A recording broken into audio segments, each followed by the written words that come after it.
Hi, എല്ലാവർക്കും gallery വേൾഡിൻ്റെ വിഷ്ണുശാലിനിയുടെ പുതിയൊരു എപ്പിസോഡിലേക്ക് സ്വാഗതം. അങ്ങനെ ശാലിനിയാണെങ്കിൽ സർലയുടെ കൈ തടുത്ത് ഇങ്ങനെ നിൽക്കുകയാണ്. അന്നേരം ആൻറ്റി ഒന്ന് സമാധാനപ്പെട് എന്നിങ്ങനെ ശാലിനി പറയുകയാണ്. അന്നേരം ആരാടി നിൻ്റെ ആൻറ്റി, എൻ്റെ കൈ വിടറി എന്ന് പറയുകയാണ്. തുടർന്ന് ശാലിനിയും കൈ തടുത്ത് തന്നെ നിൽക്കുമ്പോൾ ഭാമയോട് സർല പറയുന്നുണ്ട്, നിൻ്റെ മരുമോളോട് കൈ വിടാനായിട്ട് പറയാനായിട്ട്. അന്നേരം ശാലിനി പറയുന്നുണ്ട്, ഒരു ക്ഷമ 100 ആട്ടിൻ സൂപ്പിൻ്റെ ഫലം ചെയ്യുന്നല്ലേ, ആൻറ്റി ഒന്ന് അടങ്ങെന്നൊക്കെ പറയുമ്പോൾ സത്യഭാമ പറയുന്നുണ്ട്, ശാലിനി കൈ എടുക്കുക, ഇത് ഞാനും സർലയും തമ്മിലുള്ള പ്രശ്നമാണ്, നീ ഇടപെടണ്ടെന്ന്. അത് കേൾക്കുമ്പോൾ സർല ഇങ്ങനെ ദേഷ്യത്തോടെ ശാലിനിയുടെ പിടിച്ചിരുന്ന കൈ ഇങ്ങനെ വലിച്ചങ്ങ് ഇടുകയാണ്. എന്നിട്ട് അന്നേരം സുസ്മിത പറയുകയാണ്, ഇതുവരെ എൻ്റെ അമ്മയുടെ കൈ ആരും തടുത്തിട്ടില്ല എന്ന്. തുടർന്ന് സർല അല്ല, ചേച്ചി പറഞ്ഞത് കൊണ്ടാണ് ഞാനൊന്നും ചെയ്യാത്തതെന്നൊക്കെ ചന്ദ്രബോസ് നിന്നങ്ങ് തിളയ്ക്കുന്നുണ്ട്. അന്നേരം സുസ്മിതയുടെ അമ്മ സർല പറയുകയാണ്, നിൻ്റെ മകൻ എൻ്റെ ദേഹത്ത് പിന്നെ സാമ്പാർ, എൻ്റെ കയ്യിൽ സാമ്പാർ ഒഴിച്ചു, നീ എൻ്റെ കരണത്തടിച്ചു, നിൻ്റെ മരുമകളാണെങ്കിലും എൻ്റെ കൈ തടുത്തു, ഇതിലെല്ലാം കൂടി ഞാൻ പകരം ചെയ്യും, ഇതിനിടയ്ക്ക് നിനക്ക് എന്താണ് പറയാനുള്ളത് ഭാമയെന്ന് ഇങ്ങനെ ചോദിക്കുകയാണ്. അന്നേരം സാമ്പാർ കയ്യിലേക്ക് വീണത് ഒരു അബദ്ധമല്ലേ, അതിനടിക്കുകയാണോ വേണ്ടത് എന്നിങ്ങനെ ചോദിക്കുമ്പോൾ അതാണ് സർലയുടെ രീതി എന്നിങ്ങനെ ദേഷ്യത്തോടെ പറയുമ്പോൾ, ആണോ എങ്കിൽ പിന്നെ സാമ്പാർ നിൻ്റെ കയ്യിലല്ല തല വഴിയെ ഒഴിക്കും ഞാൻ എന്ന് പറഞ്ഞിങ്ങനെ സത്യഭാമ നിന്നങ്ങ് ഉറഞ്ഞു തുള്ളുകയാണ്. അർജുനും രാഘവൻ നായരും പ്രീതിയും എല്ലാവരും അടുത്ത് തന്നെ ഉണ്ട്, ആരും ഒന്നും പറയുന്നില്ല. കമലിനും വിഷ്ണു ആണെങ്കിലും ആകെ ദേഷ്യത്തിലങ്ങ് കടിച്ച് പിടിച്ച് നിൽക്കുകയാണ്. തുടർന്ന് സർല പറയുകയാണ്, ഓഹോ അങ്ങനെയാണെങ്കിൽ ഒരു താഴും താക്കോലും കൂടി ഇന്ന് തന്നെ വാങ്ങിച്ചു വെച്ചോ, ഇതിന് പൂട്ടാനായിട്ട്. ഇതുവരെ ഉള്ളതെല്ലാം സർല അങ്ങ് ക്ഷമിച്ചതാണ്, പക്ഷേ ഇനി കളി തുടങ്ങാൻ പോവുകയാണ്, ഈ കളികളൊക്കെ ഇവിടെ വെച്ച് നിർത്തിക്കോ, ഇനി തുടങ്ങാൻ പോകുന്നത് യുദ്ധമാണ്, നീ സർലയോടാണ് കളിച്ചിരിക്കുന്നത് എന്നൊക്കെ അങ്ങ് സത്യഭാമയ്ക്ക് നേരെ കൈ ചൂണ്ടി ഇങ്ങനെ വെല്ലുവിളിച്ച്, ഞാൻ ആരാണെന്ന് നിനക്കറിയാമല്ലോ, പിന്നെന്തിനാ എന്നോട് ഇങ്ങനെയൊക്കെ തുടങ്ങിയെന്നും പറഞ്ഞ് സംസാരിക്കുകയാണ്. തുടർന്ന് വാടിയെന്ന് വിളിച്ചുകൊണ്ട് സുസ്മിതയും വിളിച്ചുകൊണ്ട് അവർ അങ്ങ് ഇറങ്ങി പോവുകയാണ്. തുടർന്ന് സത്യഭാമയാണെങ്കിൽ സർലെ ആദ്യമായിട്ട് അന്ന് അമ്പലത്തിൽ വെച്ച് പിന്നീട് കണ്ടതും വീട്ടിലേക്ക് വന്നതും ഒക്കെ ഓർക്കുന്നുണ്ട്.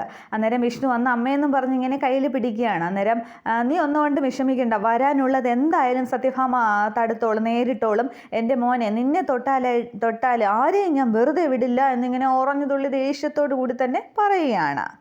തുടർന്ന് കാണിക്കുന്നത് ഒരു രാത്രി സമയമാണ്. ഗോപാലകൃഷ്ണനാണെങ്കിൽ ഒരു സന്യാസിയുടെ രൂപത്തിൽ ഒരു അമ്പലത്തിൻ്റെ ഒരു പിറകുവശത്താണെന്ന്, ഒരു വിജനമായ ഒരു സ്ഥലത്ത്, ആരുമില്ലാത്തൊരു സ്ഥലത്ത് ഇങ്ങനെ ധ്യാനത്തിൽ എന്ന പോലെ കണ്ണൊക്കെ അടച്ചിങ്ങനെ ചമ്മണക്കാലം മൂട്ടി ഇങ്ങനെ ഇരിക്കുകയാണ്. അന്നേരം അവിടേക്ക് ശാരദാമ്മ വരികയാണ്. ശാരദാമ്മ പറയുന്നുണ്ട്, അങ്ങ് പ്രാർത്ഥിക്കുന്നത് പോലെയാണ് ശാരദം പറയുന്നത്, സ്വാമികൾ ഞാൻ പറഞ്ഞത് കേട്ടില്ല എന്നുണ്ടോ, പിന്നെ കുറേ വഴികളൊക്കെ പിന്നിട്ട് വന്നാലും ഗോപാലകൃഷ്ണന് സ്വാമിയാകാനായിട്ട് സാധിക്കും, പക്ഷേ ഒരമ്മയ്ക്ക് അത് പറ്റില്ല, പൊക്കിൾക്കൊടി ബന്ധങ്ങൾ തിരിച്ച് വിളിച്ചുകൊണ്ടേയിരിക്കും. ഞാൻ ചെയ്തതൊക്കെ ശരിയാണെന്നൊന്നും ഞാൻ പറയുന്നില്ല, പക്ഷേ മക്കളുടെ സങ്കടങ്ങൾ കണ്ടില്ല എന്ന് നടിക്കാനായിട്ട് പറ്റുന്നില്ലല്ലോ എന്നൊക്കെ പറഞ്ഞ് തൻ്റെ സങ്കടങ്ങൾ ഒരുപാട് പറയുകയാണ്. കണ്ടുപിടിക്കാനായിട്ട് ഞാൻ ഒരുപാട് ബുദ്ധിമുട്ടി, പിന്നെ പ്രാർത്ഥിക്കുന്നവരോട് സ്വാമികൾ സങ്കടത്തിനും എല്ലാത്തിനുമൊക്കെ പരിഹാരം കൊടുക്കുമെന്നൊക്കെയാണ് അമ്പലവാസികൾ പറഞ്ഞത്. പിന്നെ എനിക്കുള്ള പരിഹാരം കൂടി നിർദ്ദേശിക്കണം, പിന്നെ ഇതൊക്കെ പറയാനായിട്ട് ഞാൻ ആളല്ല, ഇതിവിടെ വന്ന് പറഞ്ഞെന്നേ ഉള്ളൂ എന്നൊക്കെ പറഞ്ഞിട്ട് അന്നേരവും ഗോപാലകൃഷ്ണൻ കണ്ണു തുറക്കുന്നില്ല. തുടർന്ന് ശാരദാമ്മ അങ്ങ് തിരിയുകയാണ്. ഒരു മറുപടിയും കിട്ടില്ല എന്നൊക്കെ ആകുമ്പോൾ ശാരികയുടെ കാര്യമായിരിക്കണം ഇവിടെ ശാരദാമ്മ പറഞ്ഞത്, പക്ഷെ അത് കാണിക്കുന്നില്ല. തുടർന്ന് ശാരദാമ്മ അങ്ങ് തിരിയുമ്പോൾ ശാരദയെന്ന് ഇങ്ങനെ വിളിക്കുകയാണ്. വിളിച്ച് ഗോപാലകൃഷ്ണൻ കണ്ണു തുറക്കുന്നുണ്ട്. പരകായ പ്രവേശത്തിലൂടെ സ്വാമി ആയതൊന്നുമല്ല, ശാരദയ്ക്കും മക്കൾക്കും ഞാനൊരു ശല്യമാകില്ല എന്ന് വാക്ക് നൽകിയിരുന്നു. അങ്ങനെ ഓരോരോ സ്ഥലങ്ങൾ തേടി പോയി അവസാനം ഇവിടെ എത്തിയെന്നേ ഉള്ളൂ. പിന്നെ പരിഹാരം തേടി വരുന്നവർക്ക് പരിഹാരമൊക്കെ നിർദ്ദേശിച്ചു കൊടുക്കുന്നത്, ജീവിതത്തിൽ നിന്ന് ഞാൻ ഒരുപാട് പാഠങ്ങൾ പഠിച്ചില്ലേ, അതിലെ കുറച്ച് അറിവുകൾ അവർക്ക് പറഞ്ഞു കൊടുക്കുന്നതേ ഉള്ളൂ. ഇപ്പോൾ ശാരിക്കല്ലേ പ്രശ്നം എന്നിങ്ങനെ ചോദിക്കുകയാണ്. അന്നേരം അത് എന്നും പറഞ്ഞ് ശാരദാമ്മ അന്തം വിടുകയാണ്. അപ്പോൾ ശാരദാമ്മ ശാരികയുടെ കാര്യമൊന്നും പറഞ്ഞില്ല എന്ന് തോന്നുന്നു. അന്നേരം അത് ത്രികാല ദൃഷ്ടിയിലൂടെ ഞാൻ മനസ്സിലാക്കിയൊന്നുമല്ല, കർമ്മബന്ധങ്ങൾ ഒന്നും വിച്ഛേദിക്കാനാകില്ലല്ലോ, ഒരച്ഛൻ്റെ കടമ എനിക്കറിയാം.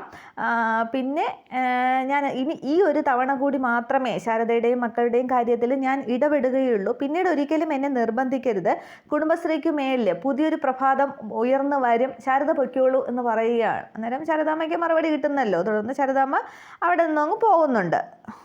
ഇതേസമയം അകത്ത് ഒറ്റയ്ക്ക് ഇരിക്കുന്ന ശാരികയും ദേഷ്യപ്പെട്ടൊക്കെ ഇരിക്കുന്ന ശാരികയെ കാണിക്കുന്നുണ്ട്. തുടർന്ന് പിറ്റേന്ന് രാവിലെ ഹോട്ടലിലെ വിശേഷങ്ങളൊക്കെ ശ്യാമ ശാരദാമ്മയോട് പറഞ്ഞു. അന്നേരം ഒരുവിധം സുസ്മിതയെ കൊണ്ട് ശല്യങ്ങളൊക്കെ തീർന്നു എന്ന് കരുതിയതാണ്. അപ്പോൾ ഇവളുടെ അമ്മ വന്നിരിക്കുന്നു. ഒരു കാലത്തും വിഷ്ണുവിനും ശാലിനിക്കും മനസ്സമാനം കിട്ടില്ല എന്നൊക്കെ പറഞ്ഞ് സംസാരിച്ചുകൊണ്ടിരിക്കുമ്പോൾ കുറുപ്പ് സാർ ഒരു പേപ്പറുമായിട്ട് ഓടി വരികയാണ് ശാരദാമ്മയെന്ന് പറഞ്ഞ് വെപ്രാളപ്പെട്ടുകൊണ്ട്. അന്നേരം എന്താണെന്നിങ്ങനെ ശാരദാമ്മ ചോദിക്കുന്നുണ്ട്. എന്തെങ്കിലും പറ്റിയോ എന്ന് ചോദിക്കുമ്പോൾ ഒന്നും പറ്റിയില്ല, പക്ഷേ പറ്റിയതാണെങ്കിൽ പറയുകയും വേണ്ട എന്ന് പറഞ്ഞിട്ട് ആ പേപ്പർ കൊടുക്കുകയാണ്. ഇതങ്ങോട്ട് വായിച്ച് നോക്കുക എന്ന് പറഞ്ഞിട്ട്. തുടർന്ന് ശാരദാമ്മ അങ്ങോട്ട് പേപ്പർ തുറക്കുമ്പോൾ അതിൽ ശാലിനിയുടെ ഫോട്ടോയാണ് കാണുന്നത്. ശാരദാമ്മ പക്ഷേ വാർത്ത വായിക്കുന്നില്ല. അയ്യോ, ഇത് ശാലിനിയുടെ ഫോട്ടോയാണല്ലോ, ഇവളെന്തോ കുഴപ്പം ഉണ്ടാക്കിയെന്നും പറഞ്ഞ് ശാരദാമ്മ ആകെ വെപ്രാളത്തിലാണ്. തുടർന്ന് ശ്യാമ അത് വാങ്ങിക്കുന്നുണ്ട്. വാങ്ങിയത് വായിച്ച് നോക്കുമ്പോൾ സിവിൽ സർവീസ് കളക്ടറായിട്ട് ശാലിനി ജയിച്ചു, പാസ്സായി, 2ാം റാങ്ക് എന്നാണ് അതിൽ കൊടുത്തിരിക്കുന്നത്. അന്നേരം എന്തെങ്കിലും കുഴപ്പമുണ്ടോടി, അവളെന്തെങ്കിലും കുഴപ്പം കാണിച്ചോ എന്നൊക്കെ പറഞ്ഞ് ശാരദാമ്മ ആകെ ഒരു വേവലാതിയാണ്. അന്നേരം കുഴപ്പം തന്നെ അമ്മേ, വലിയ കുഴപ്പം തന്നെയാണ്. കുഞ്ഞേച്ചി കളക്ടർ പരീക്ഷയിൽ ജയിച്ചു, അതും 2ാം റാങ്കോട് കൂടി എന്ന് പറയുമ്പോൾ സത്യമാണോ കുറുപ്പ് സാറേ എന്നിങ്ങനെ ശാരദാമ്മ ചോദിക്കുകയാണ്. അന്നേരം കള്ളം പറയാനാണെങ്കിൽ വെളുപ്പാങ്കലത്ത് ഞാൻ ഈ പേപ്പറും ഒക്കെ പിടിച്ച് ഇവിടേക്ക് വരേണ്ട ആവശ്യമില്ലല്ലോ എന്ന് പറയുമ്പോൾ ശാരദാമ്മയ്ക്ക് ആകെപ്പാടെ സന്തോഷമൊക്കെയാണ്. അങ്ങ് ശാരദാമ്മയുടെയും ശാലിനിയുടെയും ശ്യാമയുടെയും സന്തോഷം കാണേണ്ടത് തന്നെയാണ്. തുടർന്ന് ശാരദാമ്മ ഓർക്കുന്നുണ്ട്, അന്ന് ഗോപാലകൃഷ്ണനാണെങ്കിൽ ആ 3 മക്കളെയും പെൺകുട്ടികളെയും കൂട്ടി തന്നെ പുറത്താക്കിയതും പിന്നീട് രാജേശ്വരി വിവാഹം കഴിച്ചതും, എനിക്ക് ഇവനിലൊരു ആൺകുട്ടി പിറക്കുമ്പോൾ ഞാൻ കളക്ടറാക്കും, നിൻ്റെയൊക്കെ തലയ്ക്ക് മീതെ പറക്കുന്ന കളക്ടർ എന്നൊക്കെ വെല്ലുവിളിക്കുമ്പോൾ ആ താലി പിടിച്ചിട്ട് ശാരദാമ്മ പറയുന്നത്, ഗോപാലേട്ടൻ സുഖം തേടി പൊയ്ക്കോ, ആൺമക്കളെ തേടി പൊയ്ക്കോ, പക്ഷേ ഒരു പെൺമക്കളെ കൊണ്ട് എന്താണ് സാധിക്കുന്നതെന്ന് ഞാൻ കാണിച്ചു തരാം എന്നിങ്ങനെ വാശിയോട് പറഞ്ഞതൊക്കെ ഓർക്കുന്നുണ്ട്. തുടർന്ന് ഇത് ശാലിനി അറിഞ്ഞിട്ടുണ്ടോ എന്നിങ്ങനെ ശാരദാമ്മ ചോദിക്കുകയാണ്. അന്നേരം ഇന്ന് പുലർച്ചെയാണ് റിസൾട്ട് പുറത്ത് വിട്ടത്. ലാസ്റ്റ് എഡിഷൻ പത്രങ്ങളിൽ മാത്രമേ വന്നിട്ടുള്ളൂ. ഹാൾ ടിക്കറ്റിലോ മറ്റോ ഉള്ള ഫോട്ടോ ആണെന്ന് തോന്നുന്നു വച്ച് അവർ പ്രസിദ്ധീകരിച്ചത് എന്ന് പറയുമ്പോൾ അവരെന്തായാലും അറിയാൻ സാധ്യതയില്ല എന്ന് പറയുകയാണ്. അന്നേരം ഇത് നമുക്കിത് കുഞ്ഞേച്ചി അറിയിക്കണ്ടേ എന്നിങ്ങനെ ശ്യാമ ചോദിക്കുമ്പോൾ അറിയിക്കണം എന്ന് പറഞ്ഞ് ശാരദാമ്മ സന്തോഷത്തിൽ അങ്ങ് കരയുകയും ചിരിക്കുകയും ഒക്കെ ചെയ്യുന്നുണ്ട്. ഇതേസമയം ശാരിക പുറത്തേക്ക് ഇറങ്ങി വരികയാണ്. അന്നേരം മോളെ എന്നും പറഞ്ഞ് സന്തോഷത്തോടെ ശാരദാമ്മ പറയാൻ പോകുമ്പോൾ വേണ്ടാന്നും പറഞ്ഞിങ്ങനെ ശ്യാമ കൈ കയറി പിടിക്കുകയാണ്. അന്നേരം മോളെ എന്നാലും എന്നും പറഞ്ഞ് പറയണമെന്ന് ശാരദാമ്മ നിൽക്കുകയാണ്. അന്നേരം ഒരു വിധത്തിൽ ശ്യാമ സമ്മതിക്കുന്നില്ല. തുടർന്ന് ശാരിക ഇഞ്ഞ് പുറത്ത് വാതിലും കറങ്ങി വരുമ്പോൾ അത് മോളെ എന്നും പറഞ്ഞ് വീണ്ടും ശാരദാമ്മ പറയാൻ തുടങ്ങുമ്പോൾ അമ്മ ഇങ്ങോട്ട് വന്നേന്നും പറഞ്ഞ് ശ്യാമയാണെങ്കിൽ ശാരദാമ്മയുടെ കൈ ബലമായിട്ട് പിടിച്ചുകൊണ്ട് അങ്ങ് അകത്തേക്ക് പോകുന്നുണ്ട്. തുടർന്ന് കുറുപ്പ് സാറ് മോളെ എന്നും പറഞ്ഞ് പറയാൻ തുടങ്ങുകയാണ്. അന്നേരം വേണ്ട കുറുപ്പ് സാറേ, എൻ്റെ അമ്മയ്ക്കും അനിയത്തിക്കും എന്നോട് എന്തൊക്കെ ഒളിപ്പിക്കാനുണ്ട്, കുറുപ്പ് സാറായിട്ട് പറയുന്നു ഒന്നും വേണ്ട, കുറുപ്പ് സാർ പോയാട്ടെ എന്നിങ്ങനെ പറയുകയാണ്. അന്നേരം കുറുപ്പ് സാർ ഇറങ്ങി പോകുന്നുണ്ട്. ഇതേസമയം സത്യഭാമയുടെ വീട്ടിൽ രാഘവൻ നായർ ഉമ്മറത്തിരുന്ന ചാരുകസേരയിൽ നിന്ന് പേപ്പർ വായിക്കുകയാണ്. രമണൻപിള്ള അടുത്തിരിപ്പുണ്ട്. സത്യഭാമ അകത്ത് എന്തൊക്കെയോ ചെയ്യുകയാണ്. അന്നേരം നമ്മുടെ ഹോട്ടലിൻ്റെ ഉദ്ഘാടനമൊക്കെ പേപ്പറിൽ വന്നിട്ടുണ്ടോ എന്ന് പിള്ള ചോദിക്കുകയാണ്. അന്നേരം അതൊക്കെ പരസ്യമായിട്ട് കൊടുക്കണം, എങ്കിലേ വരികയുള്ളൂ എന്ന് പറയുമ്പോൾ അതിന് നമ്മൾ രഹസ്യമായിട്ടൊന്നല്ലല്ലോ ചെയ്തതെന്നും പറഞ്ഞ് പിള്ള പറയുകയാണ്. അന്നേരം തന്നെയൊക്കെ എന്നും പറഞ്ഞ് പല്ലി അടിച്ച് പിടിക്കുകയാണ് ആ പറഞ്ഞ മണ്ടത്തരം കേട്ടിട്ട്. തുടർന്ന് രാഘവൻ നായർ നോക്കുമ്പോൾ പേപ്പറിൽ ശാലിനിയുടെ ഫോട്ടോയും വാർത്തയും കാണുകയാണ്. അന്നേരം ആകെ സന്തോഷിച്ച് ഭാമയെ, വിഷ്ണു, ശാലിനി, പ്രീതി എല്ലാവരും ഇങ്ങോട്ട് വന്നേന്നും പറഞ്ഞ് ഉറക്കെ വിളിക്കുകയാണ്. അന്നേരം പൊന്നി ചായ കൊണ്ടുവന്നിട്ട് ചായ എന്ന് പറയുമ്പോൾ നീ അത് അവിടേക്കാണ് വെക്കുക, ഇവിടെ വേറെ ആവശ്യമുണ്ടെന്ന് പറയുമ്പോൾ പിള്ളയോട് ചോദിക്കുന്നുണ്ട് എന്താ കാര്യം എന്നിങ്ങനെ തിരക്കിയാണ്. അതേസമയം രാഘവൻ നായരുടെ വിളി കേട്ട് ഭാമ ഇങ്ങനെ കട്ടിൽ നിന്ന് എഴുന്നേൽക്കുമ്പോൾ ഭാമയ്ക്ക് എന്തോ ഒരു ഫോൺ കോൾ വരികയാണ്. തുടർന്ന് ഭാമ കോൾ അറ്റൻഡ് ചെയ്യുമ്പോൾ ഭാമയുടെ മുഖമൊക്കെ അങ്ങ് ചുവന്നങ്ങ് ദേഷ്യത്തോടു കൂടി നിൽക്കുകയാണ്. അതെന്താണ് പറയുന്നതെന്ന് കാണിക്കുന്നില്ല. അന്നേരം പൊന്നിയോട് പിള്ള പറയുകയാണ് ഹോട്ടലിൻ്റെ ഉദ്ഘാടനമാണെന്ന് തോന്നുന്നു, പത്രത്തിൽ വന്നിട്ടുണ്ടെന്ന്. അന്നേരം അത് സമ്മതിച്ച് ശരിവെച്ച് നിൽക്കുകയാണ് പൊന്നിയും. തുടർന്ന് വിഷ്ണു വരികയാണ്. എന്താ അച്ഛാന്നും പറഞ്ഞു. അന്നേരം നീ ഇതങ്ങോട്ട് നോക്കിക്കേടെന്നും പറഞ്ഞ് പേപ്പർ കൊടുക്കുകയാണ്. അന്നേരം പേപ്പർ നോക്കുമ്പോൾ സിവിൽ സർവീസ് പരീക്ഷയിൽ ശാലിനി വിഷ്ണുവിന് 2ാം റാങ്ക് എന്നാണ് എഴുതിയിരിക്കുന്നത്. അന്നേരം അത് കാണുമ്പോൾ വിഷ്ണുവിന് ആകെ സന്തോഷമാവുകയാണ്. തുടർന്ന് എന്താ വിഷ്ണു ഏട്ടാന്നും പറഞ്ഞ് ശാലിനി പുറകെ വരുന്നുണ്ട്, പ്രീതിയും വരുന്നുണ്ട്. അന്നേരം വിഷ്ണു ആണെങ്കിൽ ആകെ അങ്ങ് സന്തോഷത്തിൽ പിന്നെ പേപ്പർ അങ്ങ് പ്രീതിയുടെ കയ്യിലേക്ക് കൊടുത്തിട്ട് ശാലിനി എടുത്തങ്ങ് പൊക്കി വട്ടം കറക്കുകയാണ്. അതുകൊണ്ട് വായും പൊളിച്ച് രമണൻപിള്ള ഇങ്ങനെ വാ തുറന്ന് തന്നെ നോക്കിക്കൊണ്ടിരിക്കുന്നുണ്ട്.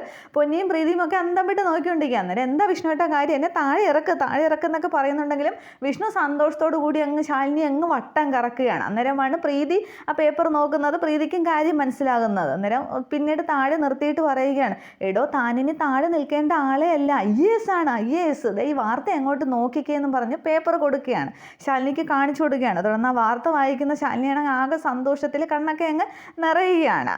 അപ്പോൾ ഹോട്ടൽ ഉദ്ഘാടനത്തിൻ്റെ വാർത്തയല്ലേ എന്നും പറഞ്ഞ് പിള്ള നിൽക്കുകയാണ്. അന്നേരം തൻ്റെ ഒരു ഹോട്ടലെന്നും പറഞ്ഞ് വിഷ്ണു അങ്ങ് തമാശയ്ക്ക് എന്നല്ല അടിക്കാൻ എന്ന പോലെ ചെല്ലുകയാണ്. അന്നേരം ഹോട്ടൽ ഉദ്ഘാടനമൊക്കെ ആർക്ക് വേണമേടോ, അഖിലേന്ത്യാ പരീക്ഷയിൽ ശാലിനിക്ക് 2ാം റാങ്കാണ് കിട്ടിയിരിക്കുന്നത്, 2ാം റാങ്ക് എന്നിങ്ങനെ അങ്ങ് തലയെടുപ്പോടുകൂടി അഹങ്കാരത്തോടു കൂടി ഒക്കെ രാഘവൻ നായർ പറയുകയാണ്.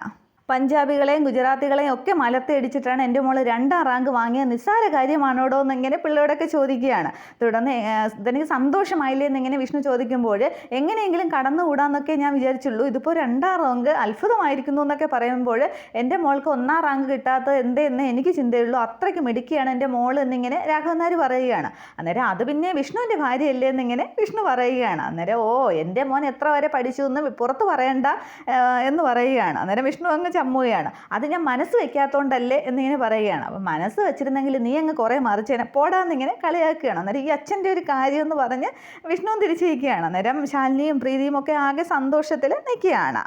ഇതിപ്പോൾ IAS തന്നെ കിട്ടില്ലേ മോളെ ചോദിക്കുമ്പോൾ 2ാം റാങ്കല്ലേ അച്ഛാ, നമുക്ക് ഇഷ്ടമുള്ളത് കിട്ടും എന്നിങ്ങനെ പറയുകയാണ്.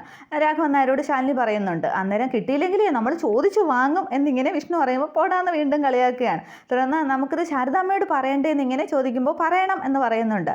ഇതേ സമയം അകത്ത് സത്യഭാമയാണെങ്കിൽ ആ ഫോണും പിടിച്ചുകൊണ്ട് തന്നെ ഫോൺ ചെവിയിൽ വെച്ചുകൊണ്ട് തന്നെ അതേ ഒരു ദേഷ്യത്തിൽ നിൽക്കുകയാണ്. എന്തോ രസമല്ലാത്ത വാർത്തയായിരിക്കണം അതിൽ കൂടി കേട്ടത്. ആ സമയത്ത് തന്നെ ഓട്ടോയിൽ ശാരദാമ്മയും ശ്യാമയും കൂടി വരുന്നുണ്ട്. അന്നേരം ശാരദാമ്മ സന്തോഷത്തോടു കൂടിയാണ് ഓട്ടോയിൽ നിന്ന് ഇറങ്ങുന്നത്. അന്ന് ശാരദാമ്മയെ കാണുമ്പോൾ വിഷ്ണു ശാരദാമ്മ വന്നല്ലോ എന്നിങ്ങനെ വിഷ്ണു പറയുന്നുണ്ട്. അന്നേരം സന്തോഷത്തോടു കൂടി ശാലിനി നിൽക്കുകയാണ്. ഇത്രയും ആകുമ്പോൾ എപ്പിസോഡ് അവസാനിക്കുന്നുണ്ട്. പക്ഷേ ഇനിയിപ്പോൾ സത്യഭാമയ്ക്ക് വന്ന ഫോൺ കോളിൽ എന്താണ് എന്നുള്ളതും ഇവരുടെയൊക്കെ സന്തോഷം ഭാമയെ ദേഷ്യത്തോടു കൂടി തല്ലിക്കെടുത്തുമോ, ആ വാർത്ത തല്ലിക്കെടുത്തുമോ എന്നുള്ളതൊക്കെ നമുക്ക് അടുത്ത എപ്പിസോഡിൽ കാണാം. Okay, thank